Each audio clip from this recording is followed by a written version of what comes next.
Bonjour à tous, bienvenue sur Art Top TV dans l'émission Il n'y a que des étoiles.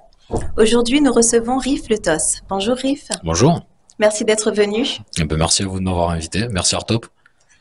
Alors, ma première question, c'est par rapport à ton nom d'artiste. Dis-moi tout.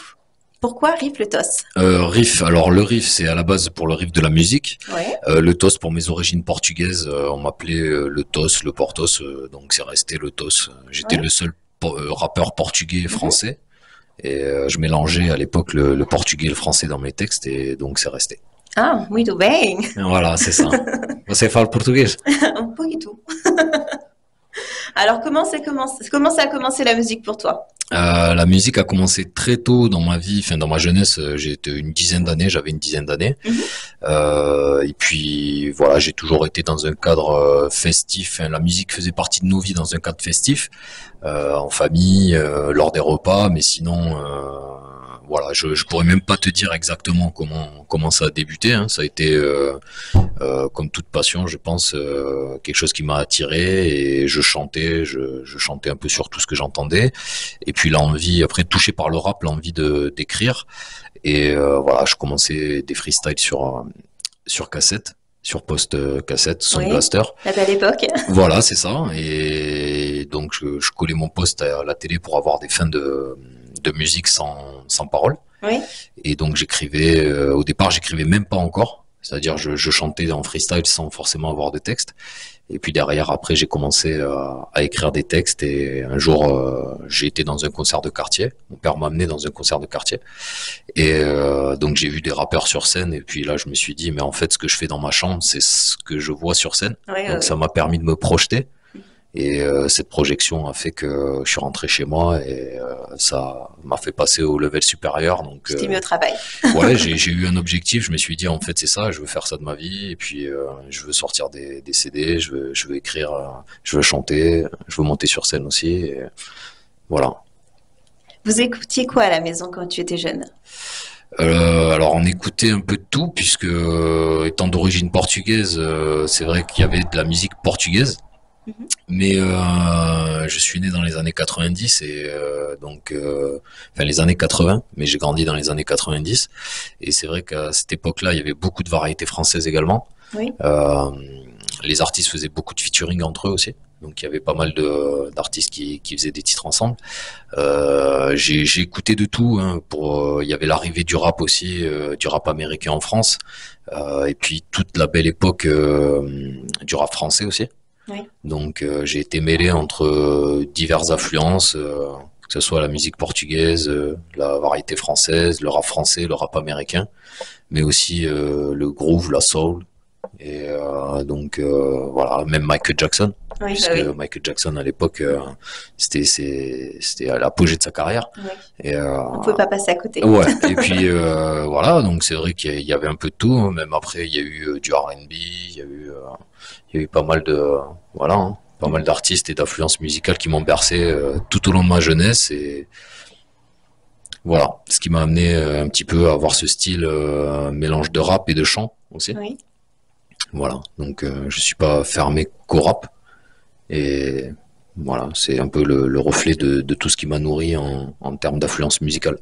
Oui. Alors, on peut parler de quel style du coup? Comme tu as plusieurs mélanges pour te définir. Oui, alors rap principalement, Oui. mais aussi tout ce qui est raga, dancehall, reggae. J'ai une voix assez enraillée dès que je commence à chanter. Oui. Et donc, on m'a souvent assimilé aussi à ce style musical. Oui. Et ouais, ça me va assez bien. Ça D'accord. me Que va tu as assez bien. essayé du coup. Hein. J'ai essayé, c'est venu naturellement. Oui. Et j'ai déjà eu des featuring avec des artistes qui étaient dans le raga français, raga anglais. Oui. Et ça collait assez bien. Et c'est quelque chose qui m'a toujours parlé. Donc c'est venu assez naturellement. Et c'est vrai que j'ai même pas cherché, j'ai commencé à chanter. Dès que je chantais, j'avais cette voix enraillée un petit peu comme les ragaman. Et donc on m'a dit mais c'est du raga ça. J'ai dit ouais bah ouais en fait c'est du raga. Et voilà donc c'est un mélange de styles, rap, raga, voilà, variété française. D'accord. Tu as commencé à écrire jeune. Alors, est-ce que tu te souviens de ton premier texte? Je me souviens d'un freestyle, mais pas entièrement. Je me rappelle juste que à l'époque C'était, voilà, je mélangeais les mots, c'était plus du yaourt qu'un texte vraiment conçu avec Oui. une intro, un couplet, Mhm. un pont, un refrain et une outro. C'était pas du tout structuré. Et je pense enfin moi personnellement, je racontais du moment que ça rimait, j'étais content. Oui. Voilà, peu importe ce que je disais, donc je mélangeais mon nom et puis je me rappelle pas vraiment de mon premier texte. Oui. Et il y a un Non. thème que tu préfères aborder? Euh, la rue, mais un thème qui revient et qui est assez récurrent, je pense que c'est l'amour Oui. en général, Mhm. sans que ça soit l'amour entre deux êtres. Hein. Ça peut être l'amour pour la musique, Oui. l'amour pour les siens, l'amour familial Oui. aussi, l'amour pour ses enfants, et puis la vie aussi, parce que voilà, moi je m'inspire de ce que je vis, et de ce qui m'entoure, donc c'est vraiment mon vécu qui fait que je retranscris et que j'écris. Autant je peux faire des histoires et écrire des histoires, mais il y aura toujours une part de moi et de Oui. mon vécu et de mes expériences au travers de cette histoire. Donc souvent on me dit mais ce texte tu parles de toi, mais en fait pas totalement, Oui. mais il y a une grosse partie de moi à chacun de mes titres. D'accord. Voilà. Donc toi, tu as réussi à trouver ton style. Est-ce que tu as déjà essayé d'être en groupe, travailler en groupe? Ouais, bien sûr. Ouais. On a eu plusieurs groupes quand j'étais plus jeune. J'ai commencé seul. Oui. Je commençais seul. J'ai ensuite rencontré des mecs comme moi qui étaient seuls. Mhm.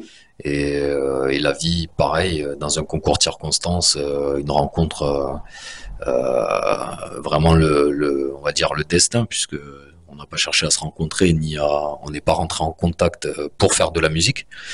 Mais un faisait de la musique, moi également, et puis voilà, des personnes en commun, des gens qu'on connaissait, et Oui. puis voilà, une chose en amenant une autre, on a commencé à faire des textes ensemble, aller en studio ensemble, à faire des radios ensemble, des Oui. concerts, des premières parties ensemble, tout ça. Donc j'ai eu effectivement deux, trois groupes, Oui.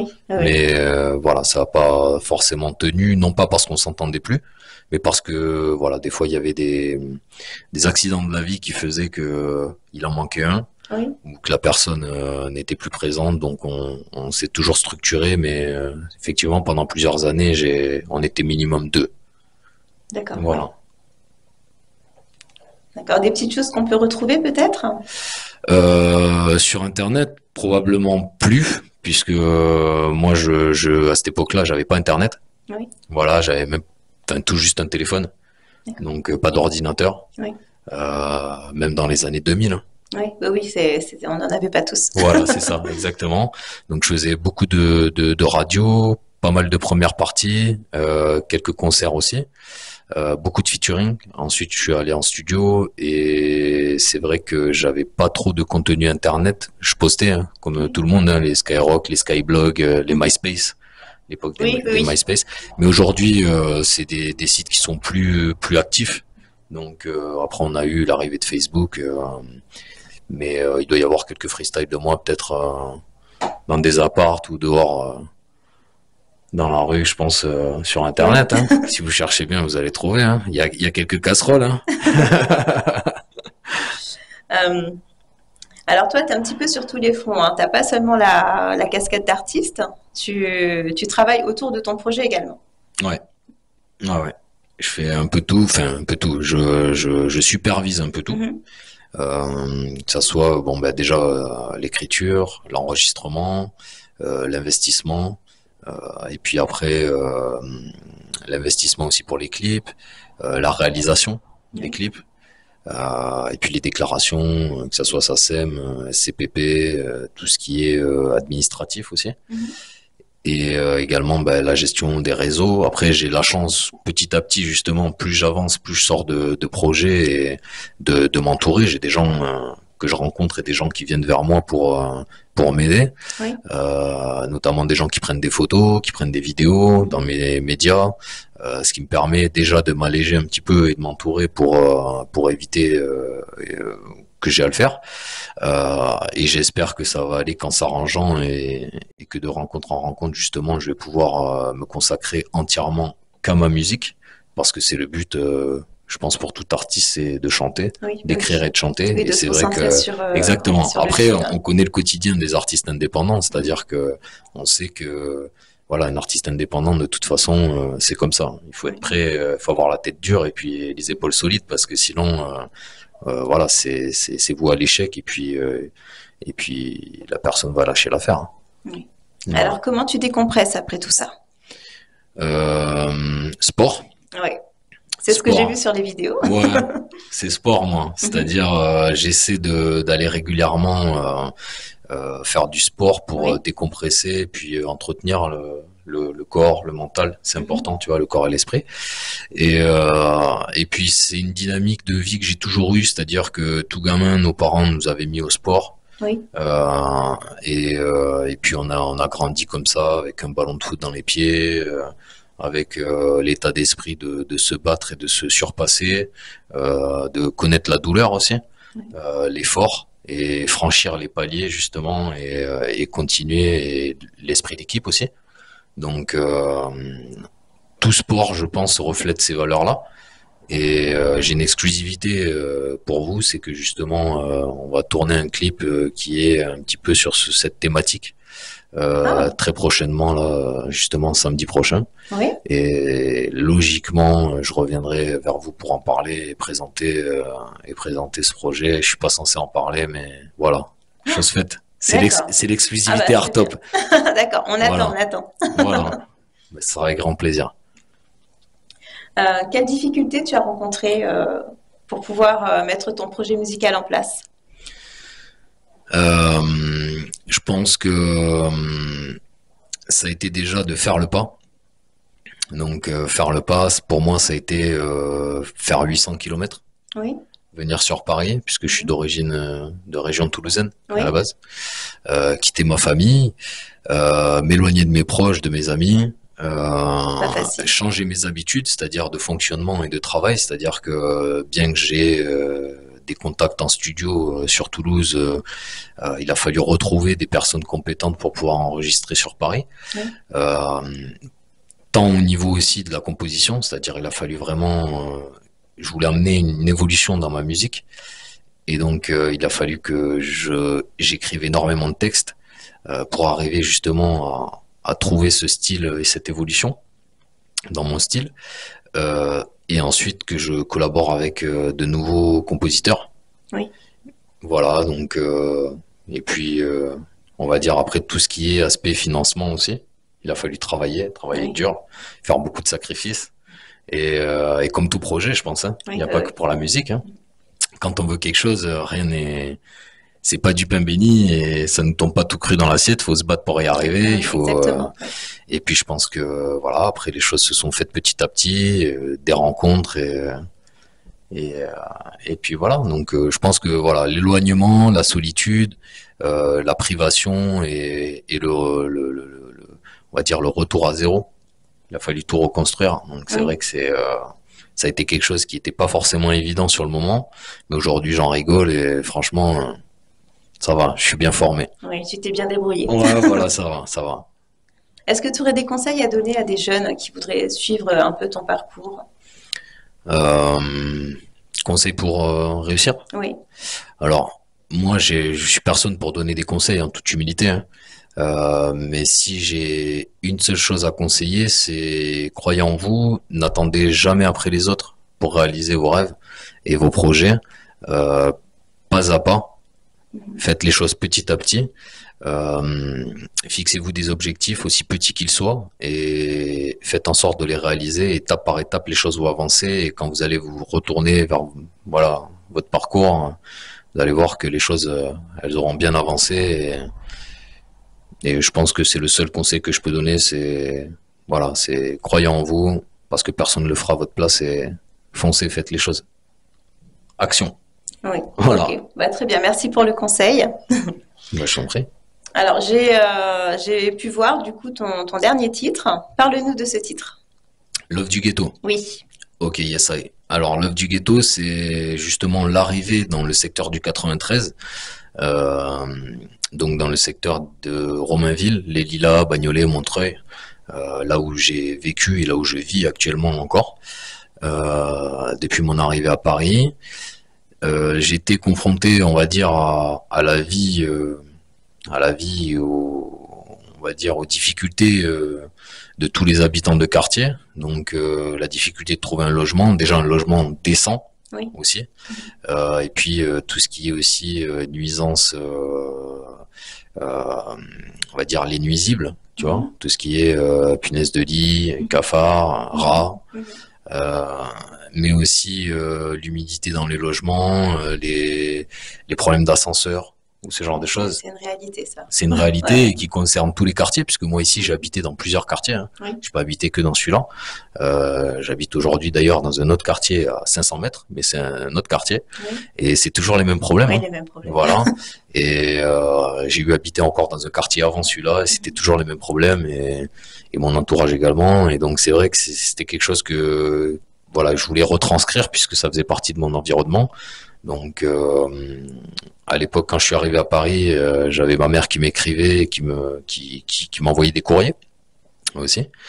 Et donc je lui explique un petit peu, et j'ai voulu un petit peu mélanger tout ça, comme je te disais tout à l'heure, tu vois, un mélange de fiction et de ma vie. Et voilà, donc j'ai tout combiné. Et donc dans ce titre-là, je m'adresse un petit peu comme dans une lettre en fait, hein, Oui. où j'explique le quotidien, ce qui se passe, mais tout en restant positif, parce qu'on n'a pas à se plaindre.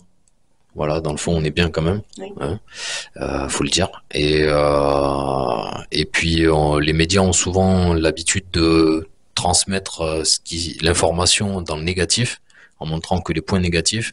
Et j'ai voulu amener, voilà, ce côté un petit peu positif malgré les difficultés, et le côté optimiste. Voilà, de la vie en quartier, de la solidarité, parce que dans les quartiers, il y a surtout des gens bien. Oui. Voilà, il y a des personnes âgées, mais aussi il y a des personnes porteurs de handicap, il y a des enfants, il y a des écoles, il y a des gens qui ont des associations, et qui se battent tous les jours, comme nous dans notre musique, mais pour faire avancer la jeunesse aussi des quartiers. D'autres ont des médias, des radios, et donc c'est important de valoriser tout ce potentiel, parce que voilà, les cités de France, c'est pas que la délinquance, et c'est pas ce que montrent les médias aux infos. Il faut surtout voir le positif, parce qu'il y a surtout du positif. Voilà. Ah, bah, c'est un très bel engagement de ta part. Voilà, c'est pour ça que je l'appelais Love du ghetto, Oui, encore oui. une fois l'amour, tu vois, qui revient, mais pour le côté, voilà, pour le ghetto, donc pour les quartiers, et on va dire, la France oubliée un petit peu. Oui. Voilà, donc En plus, on aura l'occasion de l'écouter juste après, à la ouais, fin de l'émission. avec grand plaisir, merci. J'ai vu aussi un autre titre plus festif, Ouais. 100%. 100%, exactement. Ben, on rejoint, tu vois, encore une fois, ce que tu me disais juste avant, par rapport au conseil que je pouvais donner à la jeunesse, c'est de croire en soi à 100%, et de se donner à 100% pour réaliser ses rêves. Je pense que c'est quelque chose qui, de toute façon, est obligatoire. Hein. Au bout d'un moment, on est confronté à un mur, et si on le fait pas, on n'y arrivera pas, on n'avance pas.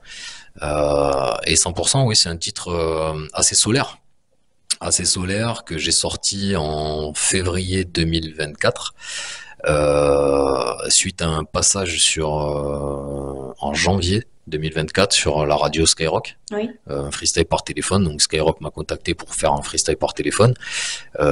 J'ai pris la vidéo du freestyle, l'enregistrement, je l'ai mis sur les réseaux, et de là, pas mal de gens sont revenus vers moi en me disant: Riff, t'as prévu de sortir un nouveau projet, ça y est, tu reviens, tout ça. Ça faisait un moment que j'avais pas sorti de projet.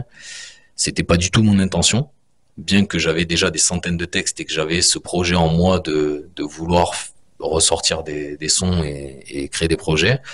Et puis là, on s'est dit, voilà, on l'a mis sur les réseaux, on a eu 70 000 vues en 4-5 jours, sans faire de promo ni quoi que ce soit. Et j'ai fait un sondage pour demander justement aux followers s'ils étaient pour la sortie d'un nouveau titre. Et j'ai eu 100% des personnes votantes qui étaient pour la sortie d'un nouveau titre. Donc de ce fait, j'ai appelé simplement le titre 100%, pour leur faire plaisir et pour marquer le moment. Et voilà, donc il est né 100%. 4 jours après, j'étais en studio, et 10 jours après, il sortait. Et voilà.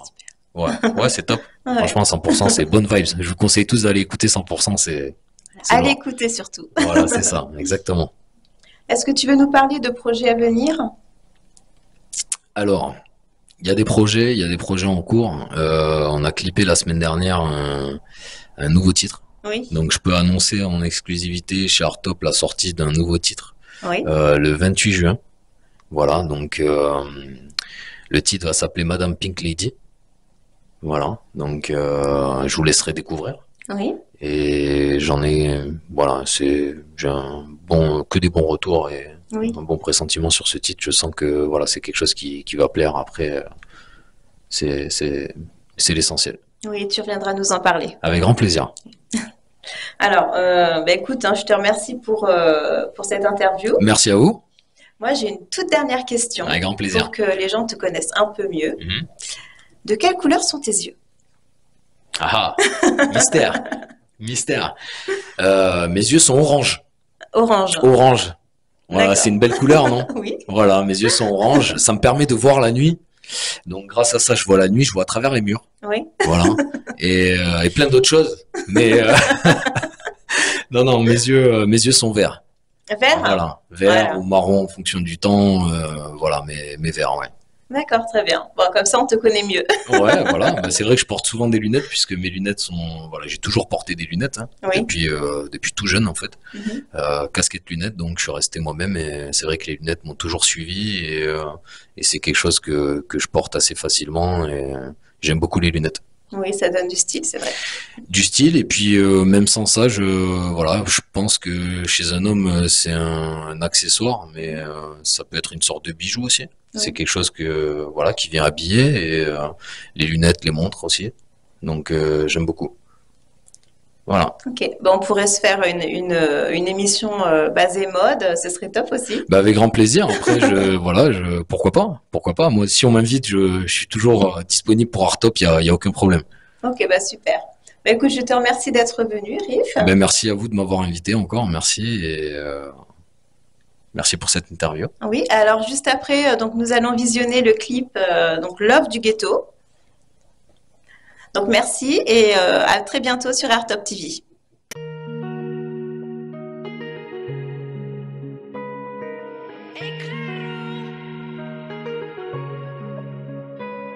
Du ghetto, je suis tombé love, tombé love, tombé love. Du ghetto. Puisqu'ici argent et sentiments ne font pas bon ménage. Maman tu m'avais pourtant prévenu, je te prie de m'en excuser. La tour dans laquelle on vit fait 15 étages. L'ascenseur est en panne, ça fait 3 mois.